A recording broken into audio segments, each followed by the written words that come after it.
Hi అండి, నమస్తే. Welcome to our channel. ఈరోజు అయితే మనము వికాస దశల్లో ముఖ్యమైనది ఏంటంటే మనకు ఎరిక్సన్ మనోసాంఘిక వికాస దశలు అండి. మొత్తం మనకి వచ్చేసి 8 దశలు అయితే ఉన్నాయి. ఈ మనోసాంఘిక వికాస దశను ప్రతిపాదించింది ఎవరు అంటే ఎరిక్సన్. ఈ ప్రశ్న మనం ఇలాగే డైరెక్ట్ గా అడిగే అవకాశం ఉంది. ఇంకొకటి ఏంటంటే ఫాదర్ ఆఫ్ ఈగోని ఎవరిని అంటారు? ఫాదర్ ఆఫ్ ఈగోని ఎవరిని అంటారంటే ఎరిక్సన్ ని ఫాదర్ ఆఫ్ ఈగో అంటారు. ఈగో అంటే అహము అని అర్థం అండి. సో ఈ ప్రశ్న ఇలా కూడా అడగచ్చు. ఖచ్చితంగా మనకేంటంటే ఈ మనోసాంఘిక వికాస దశల గురించి అయితే ప్రతి ఒక్కరికి వచ్చే బిట్ ఏంటంటే ఇదనమాట. లాస్ట్ టైం కూడా నేను ప్రజ్ఞాలబ్ధి, గుర్తింపు గణన, పొదుపు గణన గురించి కూడా నేను ఆల్రెడీ చెప్పాను. అందులో ఒక పట్టిక ఉంది. ఆ పట్టిక నుంచి కూడా మనకు ఖచ్చితంగా ఒక బిట్ అయితే వస్తుందండి. ఖచ్చితంగా 100% వచ్చే బిట్లు అది ఒకటి. ఆల్రెడీ నేను ఫుల్ వీడియో చేశాను, ఒకసారి మన ఛానల్లోకి వెళ్ళి చూడండి.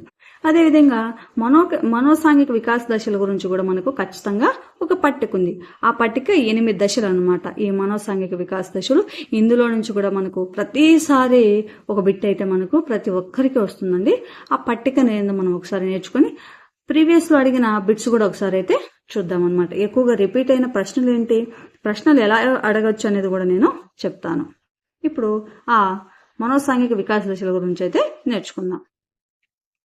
ఇదేంటి ఈ పట్టిక అంటే ఈ 8 దశల గురించి మనం పూర్తిగా నేర్చుకుంటే మనం ఒక మార్కుతో ఎగ్జామ్ రాసేటప్పుడు ఒక మార్క్ మనము మనతో పాటు తీసుకువెళ్ళినట్టేనండి. కాబట్టి ఇది మనకు చాలా చాలా ఇంపార్టెంట్. సిగ్మండ్ ఫ్రాయిడ్ ప్రతిపాదించిన మనోలైంగిక వికాస దశలను వ్యతిరేకిస్తూ లేదా అందులోని లోపాలను తెలియజేస్తూ ఏర్పరిచింటే ఏంటంటే ఈ మనోసాంఘిక వికాస దశలు. వీటిని ప్రతిపాదించింది ఎవరంటే ఎరిక్సన్ ను అహం మనోవిజ్ఞాన శాస్త్రవేత్తగా కూడా పిలుస్తారు. అదే ఫాదర్ ఆఫ్ ఈగో అనమాట. అహం మనోవిజ్ఞాన శాస్త్రవేత్త ఎవరు అంటే ఎరిక్సన్ అనేది కూడా మనము గుర్తుపెట్టుకోవాలి. ఇలాంటివి కూడా అడగచ్చు. ఒకవేళ ఈ మనోసాంఘిక వికాస దశల గురించి మనల్ని అడగలేదంటే ఖచ్చితంగా ఎరిక్సన్ గురించి ఇవి అడిగిండొచ్చు అనమాట. కాబట్టి ఇవి కూడా మనం బాగా గుర్తుపెట్టుకోవాలి. తర్వాత మనోసాంఘిక వికాస దశలు ఎన్ని అంటే మొత్తం 8 అండి. అవి ఏంటంటే పూర్వ శైశవ దశ, ఉత్తర శైశవ దశ, క్రీడా దశ, పాఠశాల దశ, కౌమార దశ, పూర్వ వయోజన దశ, మధ్య వయోజన దశ మరియు పరిపక్వ దశ. దీన్ని వృద్ధాప్య దశ కూడా అంటారు. పరిపక్వ దశ అంటే ఇంకా మనకు అన్ని అనుభవించేసి చివరి దశ అంటాం కదా, అదేమిటంటే మనకు వృద్ధాప్య దశనే కూడా పరిపక్వ దశ అని కూడా అంటారు.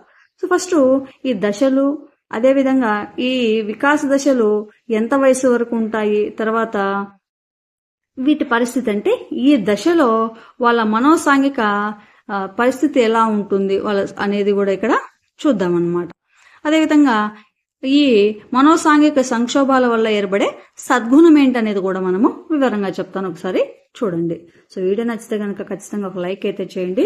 మీ ఫ్రెండ్స్ కూడా షేర్ చేయండి, వాళ్ళకు కూడా ఉపయోగపడతాయి. మనకి ఇంకా ఎంత టైం లేదండి, కేవలం మనకు 28 రోజులు అంతే ఉంది మనకు టెట్ ఎగ్జామ్. కాబట్టి ప్రతి ఒక్కరూ కూడా కొంచెం జాగ్రత్తగా చదివితే మనకు 30 మార్కులు సైకాలజీలో కానీ, తెలుగులో కానీ, ఇంగ్లీష్లో కానీ, లేదా మీకు కంటెంట్ సబ్జెక్ట్లో కూడా మనము సంపాదించవచ్చు.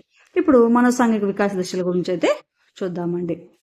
ఫస్ట్ గుర్తుపెట్టుకుందాం, మనకి ఎప్పుడైనా కూడా ఫస్ట్ ఏం వస్తుందంటే శైశవ దశ ఉంటుంది. అంటే చిన్నప్పుడు పుట్టిన అంటారు కదా, శైశవ దశ. ఫస్ట్ పూర్వ శైశవ దశ అని గుర్తుపెట్టుకుందాం. ఫస్ట్ దశల గురించి చెప్తా, తర్వాత ఇయర్స్ చెప్తానండి. ఫస్ట్ ఏముంటుంది, పూర్వ శైశవ దశ.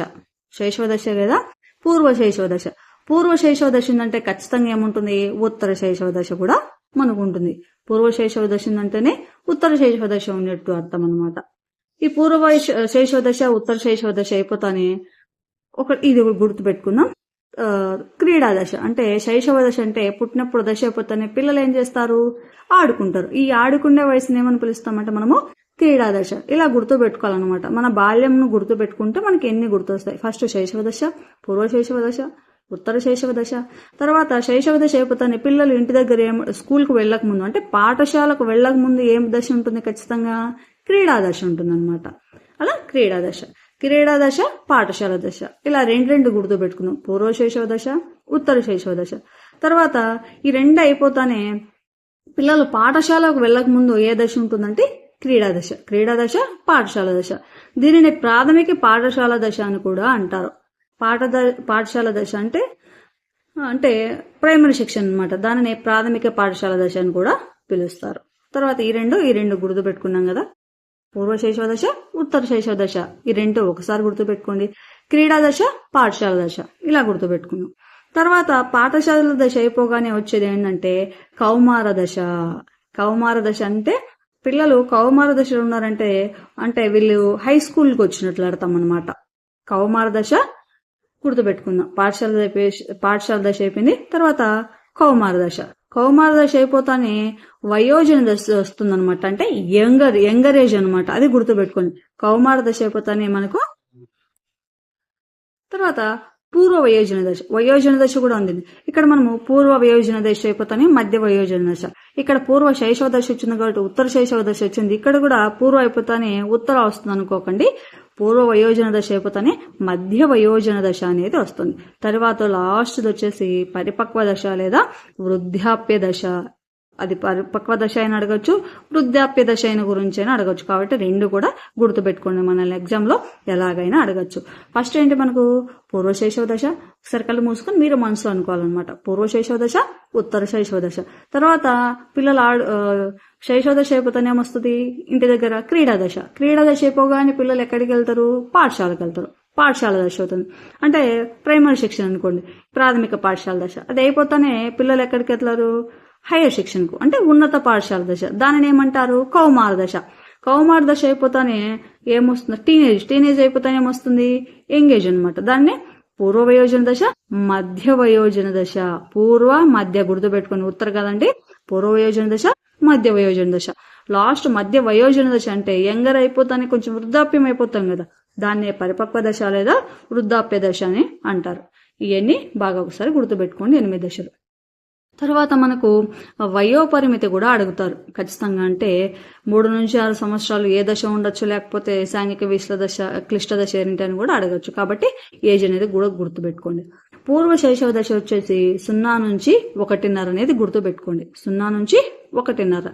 తర్వాత 1.5 అంటే ఈ లాస్ట్ ఎప్పుడు కూడా మనకు వస్తుంది అనమాట. ఈ లాస్ట్ 0 నుంచి 1.5 కదా, 1.5 మళ్ళీ మనకి ఇక్కడికి వస్తుంది. 1.5 నుంచి 3, తర్వాత 3 నుంచి 6, 6 నుంచి 12, 12, 20, 20, 30, 30, 60, 60 సంవత్సరాలు పైన. చూడండి పూర్వ శైశవ దశ ఎంత ఉంటుందంటే 0 నుంచి 1.5 సంవత్సరం వరకు దాన్ని పూర్వ శైశవ దశ అంటారు. తర్వాత 1.5 నుంచి 3 సంవత్సరాలు ఉత్తర శైశవ దశ అనేది ఉంటుంది. అన్ని 1.5 సంవత్సరం. ఎంత ఉందండి? 1.5 సంవత్సరం మనకి ఏది? ఉత్తర శైశవ దశ. తర్వాత 1.5 సంవత్సరం అయిపోతానే దీనికి డబల్ అనుకోండి. అంటే 1.5 నుంచి 3 అని గుర్తుపెట్టుకున్నాం కదా, మళ్ళీ 3 ఇక్కడికి వస్తుంది. 3 నుంచి 6 సంవత్సరాలు అంటే 1.5, 0కు 1.5 అంటే త్రిబుల్ అయింది, 1.5కి 1.5 అంటే డబల్ అయింది. మళ్ళీ దీనికి డబల్ 6, 6కి డబల్ 12. ఇలా గుర్తుపెట్టుకోండి. మనం ఒక పట్టిక మాత్రం మనము అంటే మైండ్లో అనుకున్నా లేదా రఫ్ చేసుకున్నా ఫస్ట్ 0 నుంచి 1.5 అని పెట్టుకోండి. 1.5కి డబల్ 3, 3కు డబల్ 6, 6కు డబల్ 12. ఇక్కడ వరకు గుర్తు పెట్టుకున్నాం కదా. 1.5, 1.5కు డబల్ 3, 3కు డబల్ 6, 6కు డబల్ 12. ఇలా గుర్తు పెట్టుకున్నాక మనకు ఇక్కడ 3 వచ్చిందంటే ఖచ్చితంగా ఈ లాస్ట్ ఏం ఉండాలి? 3 ఉంటుంది. ఇక్కడ 6 వచ్చిందంటే ఈ లాస్ట్ ఏం ఉంటుంది? 3 నుంచి 6. ఇలా గుర్తు పెట్టుకోండి. 6కి డబల్ ఎంత? 12 అనుకున్నాం. ఇక్కడ 12 స్టార్టింగ్ వచ్చిందంటే ఖచ్చితంగా ఇక్కడ 12 ఉంటుంది. మనకు కదా తెలుగులో ముక్త పద గ్రస్తాలంకారం అని ఒకటి ఉంది కదా, అంటే విడిచిందాన్ని మళ్ళీ గ్రహించడం అని. అలా గుర్తుపెట్టుకోండి. జస్ట్ లాజిక్ కోసమే చెప్తున్నానండి. 6 నుంచి 12 అయిపోయింది, 12 అయిపోయింది అనమాట. 12 అయిపోతానే నెక్స్ట్ మనకేం రావాలి? చెప్పాం కదా దీనికంతా 0 నుంచి 1.5. దీనికి డబల్ 3, 3కు డబల్ 6, 6కు డబల్ 12. తర్వాత 12 వరకు అయిపోయింది. మరి ఎట్లా గుర్తుపెట్టుకోవాలంటే 20, 30 పెట్టుకోండి. 2 3 6 అంటే 60 గుర్తుపెట్టుకోండి. 20, 30, 60. 2 రావాలి, 3 రావాలి. 12 అయిపోతానే 20 వస్తుంది. 20, 30, 20 × 30, 60 అనుకోండి. 2 3 6, 60 అనుకోండి. ఇలా గుర్తుపెట్టుకోండి. జస్ట్ లాజిక్ కోసమే చెప్తున్నాను. ఇంకా మీకు తెలుసు కదా, ఇక్కడ నుంచి ఇక్కడ 20 ఏంటంటే లాస్ట్ 20 వచ్చినట్టే, ఇక్కడ 30 ఏంటంటే ఇక్కడ లాస్ట్ 30 వచ్చినట్టు, ఇక్కడ 20 అంటే 60. 60 సంవత్సరాలకు పైబడిందాన్ని వృద్ధాప్య దశ అని కూడా అంటాము. తర్వాత పూర్వ శైశవ దశ 0 నుంచి 1.5 సంవత్సరం అనుకున్నాం కదా. మనకు ఈ 0 నుంచి 1.5 సంవత్సరంలో శిశువు యొక్క మానసిక స్థితి, మనోసాంఘిక స్థితి ఎలా ఉంటుందంటే నమ్మకం మరియు అపనమ్మకం. నమ్మకం ఉంటుంది, అపనమ్మకం ఉంటుంది. అదేంటో నేను వివరిస్తాను. తర్వాత ఉత్తర శైశవ దశ. ఉత్తర శైశవ దశ ఎంత ఉంటుంది మనకు? 1.5 సంవత్సరం నుంచి 3 సంవత్సరాలు. అప్పుడు ఎలా ఉంటుందంటే స్వయం ప్రతిపత్తి మరియు సందేహము. గుర్తుపెట్టుకోండి, ఈ మనోసాంఘిక పరిస్థితి అంతా కూడా ఎలా ఉంటుందంటే వాళ్ళకు ఒక పాజిటివ్, ఒక నెగిటివ్, ఒక పాజిటివ్, ఒక నెగిటివ్ లాగా ఉంటుందని గుర్తుపెట్టుకోండి అనమాట. అది అలాగే ఇలా కూడా అడగచ్చు, ఉత్తర శైశవ దశలో వచ్చే మనోసాంఘిక పరిస్థితి ఏమిటి, మనోసాంఘిక క్లిష్ట పరిస్థితి ఏమిటి అని అడగచ్చు. సిగ్గు, సంశయమైన అనొచ్చు, లేదా స్వయం ప్రతిపత్తి లేదా సందేహం అని కూడా అనొచ్చు. సో ఇవి వివరించేప్పుడు మీకు ఇవన్నీ పూర్తి అర్థమైతే జస్ట్ ఇక్కడ చెప్తా చూడండి. తర్వాత క్రీడా దశ వచ్చి 3 నుంచి 6 సంవత్సరాలు ఉంటుంది. చొరవ చూపడం మరియు తప్పు చేశానన్న భావన ఉంటుంది. దీన్ని అపరాధ భావన అని కూడా అంటారు. తర్వాత పాఠశాల దశ. పాఠశాల దశ మనకు 6 నుంచి 12 సంవత్సరాలు ఉంటుంది. శ్రమించడం మరియు న్యూనతా భావము. తర్వాత కౌమార దశ 12 సంవత్సరాల నుంచి 20 సంవత్సరాల వరకు ఉంటుంది. పాత్ర గుర్తింపు మరియు పాత్ర సందిగ్ధం, దాన్ని తదాత్మం లేదా సంభ్రమము అంటారు. పూర్వ వయోజన దశ 20 నుంచి 30 సంవత్సరాలు ఉంటుందండి. సాన్నిహిత్యం మరియు ఏకాంతం. మధ్య వయోజన దశ 30 సంవత్సరాల నుంచి 60 సంవత్సరాల వరకు ఉంటుంది. ఉత్పాదకత మరియు స్తబ్దత. వృద్ధాప్య దశ వచ్చేసి 60 సంవత్సరాలకు పైబడితే వృద్ధాప్యం అంటాం కదా. సమర్థత, చిత్తశుద్ధి మరియు నిరాశ. ఇక్కడ మనకు ఈ సాంఘిక క్లిష్ట పరిస్థితికి ఒక సద్గుణం అయితే ఉంటుందన్నమాట. అంటే ఫ్యూచర్ లో మనకు వచ్చే గుణం ఏమిటి, ఈ పరిస్థితి క్లిష్ట పరిస్థితి ఎదుర్కోవడం వల్ల మనకు ఫ్యూచర్ లో కలిగే సద్గుణం అంటే మంచి గుణం ఏం ఏర్పడుతుంది. మనకు పూర్వ శైశవ దశలో ఆశా నమ్మకం ఉంటుంది. ఉత్తర శైశవ దశలో తలంపు మనోబలం ఉంటుంది. తర్వాత క్రీడా దశలో వచ్చేసి ప్రయోజనం మరియు లక్ష్యము. పాఠశాల దశలో వచ్చేసి సామర్థ్యం మరియు క్రమశిక్షణ. కౌమార దశ వచ్చేసి విశ్వసనీయత. పూర్వ వయోజన దశ వచ్చేసి ప్రేమ. మధ్య వయోజన దశ వచ్చేసి సంరక్షణ. లాస్ట్ వృద్ధాప్య దశకు ఏముంటుందంటే సూక్ష్మ బుద్ధి అనేది ఉంటుందని గుర్తుపెట్టుకుందాం. ఇక్కడ మనకు ఈ మనోసాంఘిక వికాస దశ లక్షణాల విశ్లేషణ అంటే చూద్దాం అనమాట. నమ్మకం, అపనమ్మకం ఎలా కలుగుతుంది, ఎప్పుడు ఆ నమ్మకం అపనమ్మకం అంటేనే మనకేం గుర్తు రావాలి? పూర్వ శైశవ దశ 0 నుంచి 1.5 సంవత్సరం. ఈ నమ్మకం అపనమ్మకం అనేది చూడండి, వీరు శైశవ జైవిక కార్యాలను తీర్చడంలో సహకరిస్తే అంటే 0 నుంచి 1.5 సంవత్సరంలో వాళ్ళకి కావాల్సినవన్నీ మనం తీరుస్తూ ఉంటే వారిపై నమ్మకం ఏర్పరచుకుంటాం, అంతే కదా. అంటే పిల్లలు చూడండి, వాళ్ళని బాగా ఆడిపించినా లేకపోయినా అంటే అదర్స్ అయినా కూడా ఎవరైనా వచ్చినప్పుడు చిన్న చాక్లెట్ ఇస్తూ ఉండి వాళ్ళని బాగా ప్రేమగా చూసుకుంటే వాళ్ళ మీద ఒక నమ్మకం అనేది వస్తుంది. అంటే వాళ్ళు ఏం చేసినా కూడా వీళ్ళు ఒప్పుకుంటారు అనమాట. అంటే ముద్దు చేసినా, మురిపెం చేసినా కూడా, వాళ్ళు ఎక్కడికైనా ఎత్తకపోయినా కూడా అంటే వాళ్ళ పేరెంట్స్ కాకపోయినప్పటికీ వీళ్ళంటే ఒక నమ్మకం అనేది వస్తుంది అనమాట. అలా నమ్మకం అనేది శిశువుకు కలుగుతుంది. తర్వాత చూడండి, ఏర్పరచుకుంటుంది. శిశువు అవసరాలు తీర్చడంలో తల్లి లేదా ఇతరులు జాప్యం చేసినప్పుడు మరియు ఒక్కసారిగా ఎవరు కనిపించకపోతే ఇక రారేమో, లేరేమో, నేను ఒంటరినేమో అనే అపనమ్మకం ఏర్పరచుకుంటుంది. అంటే ఒకసారి చేసిన తర్వాత ఏదైనా వాళ్ళకి అడిగినట్టు ఇస్తూ ఉంటాం మనం టైంకు. ఒకసారి ఇస్తామని ఆశ పెట్టి ఇవ్వకపోతే ఏం జరుగుతుంది? వాళ్ళకు అపనమ్మకం అనేది వస్తుంది. అంటే మనం జాప్యం చేయడం వల్ల ఏమొస్తుంది? అపనమ్మకం అనేది వస్తుంది అనమాట. నమ్మకం, అపనమ్మకం అనమాట. అంటే ఒక పాజిటివ్, ఒక నెగిటివ్ అనేది వస్తుంది. తర్వాత రెండోది స్వయం ప్రతిపత్తి సందేహము లేదా సిగ్గు సంశయం అనేది ఎప్పుడు వస్తుందంటే ఉత్తర శైశవ దశలో. శిశువులు చేసే కృత్యాలను ప్రోత్సహించడం ద్వారా స్వయం ప్రతిపత్తి నిరంతర హేళనకు గురి చేయడం వల్ల సందేహం అన్న లక్షణాలు అహానికి ఇబ్బందిని కలుగజేసి అతడిపై నేను చేయలేనేమోనన్న ప్రభావం జీవితాంతం వ్యక్తిపై ఉంటుంది. చూడండి, శిశువులు చేసే కృత్యాలను ప్రోత్సహించడం అంటే ఇప్పుడు ఉత్తర శైశవ దశ ఏముంటుంది మనకు 1.5 సంవత్సరాల నుంచి 3 సంవత్సరాలకు వాళ్ళు చిన్న ఏంటన్నా చేసినప్పుడు అబ్బా బాగా చేసామని క్లాప్స్ కొట్టి వాళ్ళని పొగుడుతూ ఉంటే ఏమవుతుంది? వాళ్ళని ప్రోత్సహిస్తూ ఉంటే ఏమవుతుందంటే స్వయం ప్రతిపత్తి అంటే నేను ఏదైనా చేయగలను అనే వాళ్లకు కాన్ఫిడెంట్ అయితే వస్తుందన్నమాట. తర్వాత వాళ్ళు ఏది చేసినా మనం హేళన చేయడం, ఈయన అలా చేస్తున్నావు అది ఇదని హేళన చేస్తే వాళ్ళకి ఏం వస్తుందంటే సందేహం అనేది వస్తుందన్నమాట. సందేహం అన్న లక్షణాలు అహాన్ని ఇబ్బందిని చేసి అతడిపై నేను చేయలేను అంటే నిజంగా నేను చేయలేనేమో అని సందేహం అయితే వాళ్ళ మీద వస్తుందన్నమాట. మనం ప్రోత్సహిస్తే ఏం కలుగుతుంది? స్వయం ప్రతిపత్తి అంటే నేను స్వయంగా ఏమైనా చేయగలను వస్తుంది. మనము హేళన చేస్తే సందేహం వస్తుంది, నేను చెయ్యలేనేమో చెయ్యలేనేమో అనే సందేహం వస్తుంది. అలా గుర్తుపెట్టుకోండి. ఎప్పుడు అది 1.5 సంవత్సరాల నుంచి మనకు 3 సంవత్సరాల వరకు, 1.5 సంవత్సరం నుంచి 3 సంవత్సరాల వరకు శిశువు అలా ఉంటాడు. తర్వాత మూడవది చొరవ చూపడం మరియు తప్పు చేశానన్న భావన. ఇది ఎక్కడ ఉంటుందంటే క్రీడా దశలో మొదలవుతుంది. చొరవ చూపడం మరియు తప్పు చేశానన్న భావన, దీన్ని అపరాధ భావన అని కూడా అంటారు. ఇక్కడ చూద్దాం.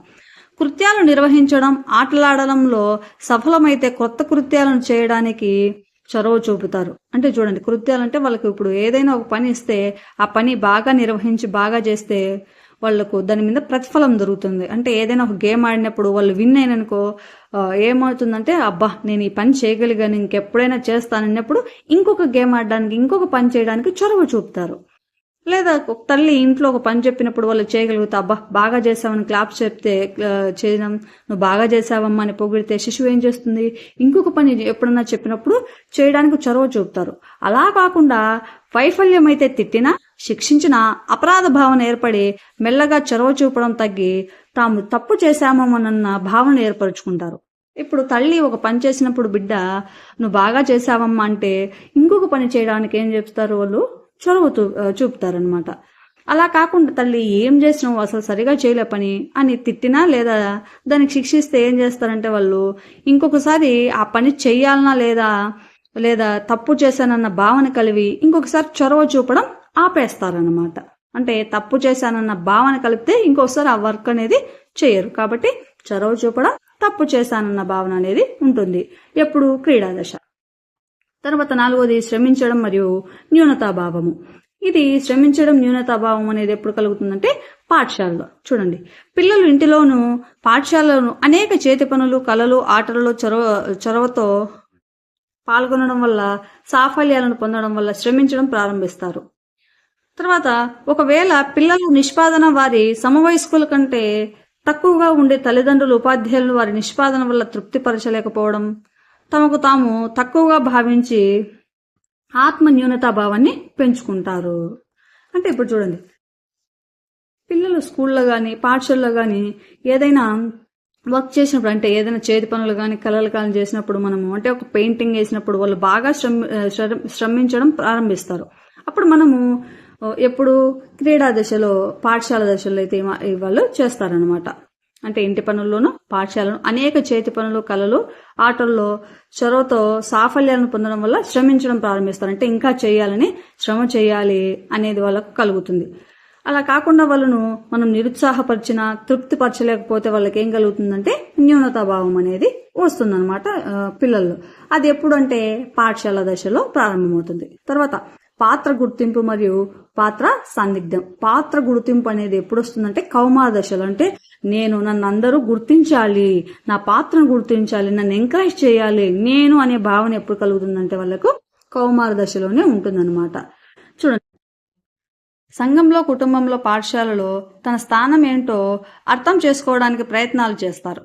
మొదటగా తనకు తానే నిర్ణయాలు తీసుకునే శక్తి ఉందని, వాటిని నియంత్రించే శక్తి ఉందని అనుకుంటారు. కానీ తానెన్నుకున్న పని, కృత్యాలు పూర్తి చేయలేకపోవడం, నిరంతరం విమర్శలు గురి కావడం వల్ల తప్పు చేశానన్న వైఫల్యాలకు గురవుతానేమో అని సందిగ్ధంలో పడినప్పుడు వాళ్ళ పాత్ర గుర్తింపుపై సరైన అవగాహన లేకపోవడంలో సందిగ్ధంలో పడతారు. ఇది ఉన్నత పాఠశాల దశలో పిల్లలు ఈ దశకు చెందినవారు.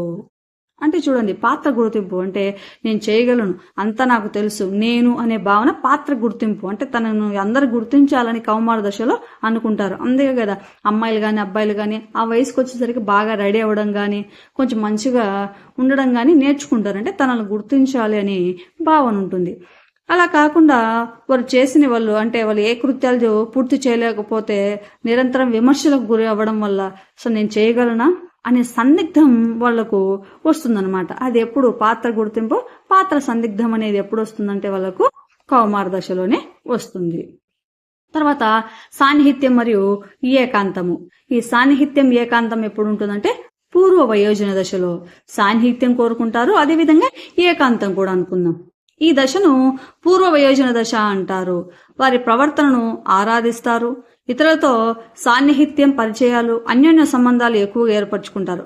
ఒక్కసారిగా భవిష్యత్తు బాధ్యతలు గుర్తొచ్చి ఏకాంతంలో గడుపుతారు. జస్ట్ సింపుల్ ట్రిక్స్ గుర్తుపెట్టుకుందాము. ఉదాహరణకే చెప్తారండి, దీన్ని ఎవరు అనుకోకూడదు. ఇక్కడ ఏమనుకుందాం, సాన్నిహిత్యం అంటే ఇప్పుడు మనకు పూర్వ వయోజన దశ అంటే 20 నుంచి 30 సంవత్సరాలు ఉంటుంది కదా, ఆ ఏజ్ లో ఏమనుకుంటారు, సాన్నిహిత్యం అంటే ఫ్రెండ్షిప్ గాని ప్రేమ గాని ఇలాంటివన్నీ కోరుకుంటారు అనుకుందాం. ప్రేమ గాని సాన్నిహిత్యం గాని కోరుకుంటారు. ఎప్పుడు 20 నుంచి 30 సంవత్సరంలో. 20 సంవత్సరాలు అనుకుంటారు.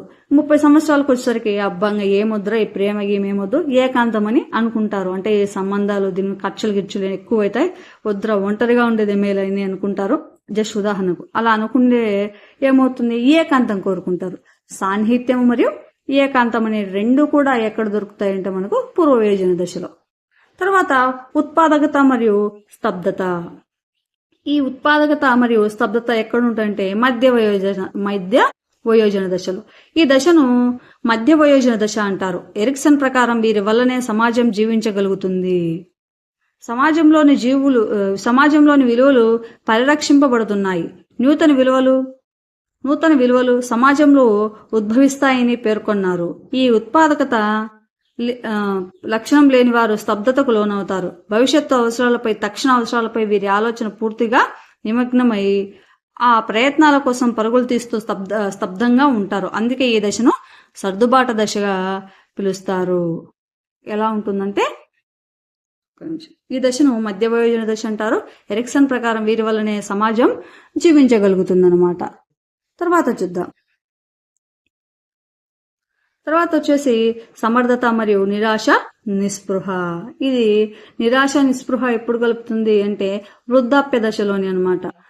ఇంకా ఏం లేదు, అయిపోయిందనే భావన ఉంటుంది కదా, ఇంకేం చేయలేను అనే నిస్పృహ నిరాశ ఎక్కడొస్తుంది మనకు, వృద్ధాప్య దశ. దాన్ని పరిపక్వ దశ అని కూడా అంటారు.